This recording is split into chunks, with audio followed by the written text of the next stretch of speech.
I were a lad, it were hard life. My dad used to work down at pit. He'd be down here for 40 hours a day, and then he'd come home and beat me mum. Then he'd go to the pub, come home again, beat me mum again, beat me, and then he'd go back down pit for another 40 hours. It were hard life. Reason this game makes me think of that is this game is as hard as that. It's that hard that you'll probably play it for 40 hours a day, and by ending it, you'll want to beat your wife. That's if you've got a wife, that is. If you ain't, you might just go out and shout in the street and that, look a bit mental. What you might get from that then is this game ain't for everyone. If you're a casual gamer, or someone that likes to play things on easy, so that you can see everything game has to offer, then you could go and make a cup of tea or something for the next 3 minutes. If, however, you're a fan of harder than hell action RPGs, then you've come to the right place. This is Demon Souls, and it is definitely not for Wii owners. Especially since it's not available on Wii, but you know what I mean. The game starts in usual way. Choose a character from a bunch of RPG staple presets, customise his or her look, then on to introduction.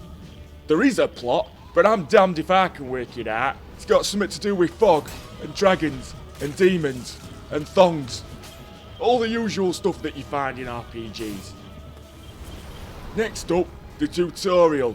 And this is quite an introduction. And from here on in, it's only going to get worse.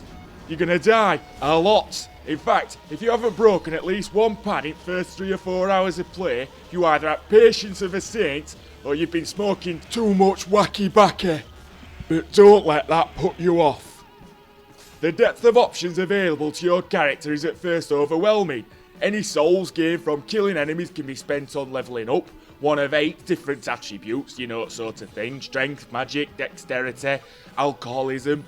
The way Demon's Souls works though is that just because you start life as a mighty warrior or an agile hunter doesn't mean you can't develop in other areas and become a cunning magician or a well-rounded melee and magic user or a call centre operator.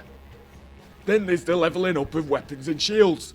This is done by collecting different sharpening stones and talking to different blacksmiths. If all this is starting to sound a little bit complicated, it's because it is. But with the immense challenge and wealth of different ways to play comes an immense satisfaction when it finally clicks, and you start to learn the patterns and strategies to deal with any foe. Well, almost any foe. Then there's the unique and frankly fantastic way in which multiplayer works. So long as your PS3 is online, you often encounter messages on floor left by other players.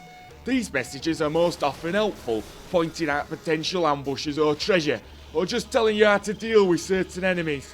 In doing this, From Software have made an essentially single-player experience far richer, merely by allowing people to share their knowledge and experience. Then there's the player versus player, although as you can see by this I'm not quite strong or good enough at that yet. But basically, when you think you are, you can go and invade other people's games and take them on in a fight. So, Demon Souls is as hard as going down pit for 40 hours a day. But unlike going down pit for 40 hours a day, if you persevere with the countless and almost instant deaths at first few hours and take time to understand the combat system, you're rewarded with one of the deepest, most flexible and ultimately satisfying action RPGs on market today. And if you excel at combat and build yourself a warrior fit to fight best on Tinternet, then you'll still be playing this game this time next year for 40 hours a day. Just don't beat your wife. If you got one. What on earth are you doing? Please, you must not. I thought we were allies.